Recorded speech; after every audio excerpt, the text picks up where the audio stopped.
ఇతను ఒక మాజీ ఐఏఎస్ అధికారి. ఈ తెలివితేటలతో ఇతను ఐఏఎస్ అధికారి ఎలాగయ్యాడో ఎప్పటికీ అర్థం కావట్లేదు. ఒకసారి చంద్రబాబు నాయుడు గారిని ఉద్దేశించి ఏమని మాట్లాడుతున్నాడు వినిపిస్తా చూడండి. గతంతో పోల్చుకుంటే మరీ దుర్భరంగా అయిపోయింది, ఇంకా దిగజారిపోతా ఉంది. ఆయన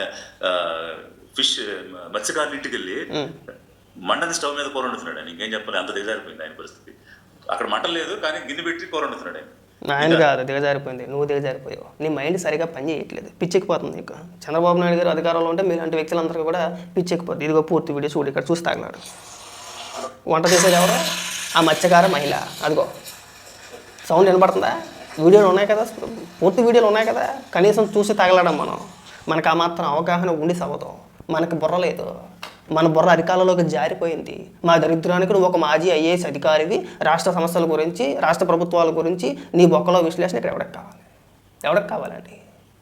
మాట్లాడితే ఒక విధానం ఉండాలి. అన్ని తప్పుడు ప్రచారాలేనా? ఒక మాట నిజం ఉండదా అండి? అన్ని అబద్ధాలే. నిన్న కాక మొన్నే దొరికేసాడు.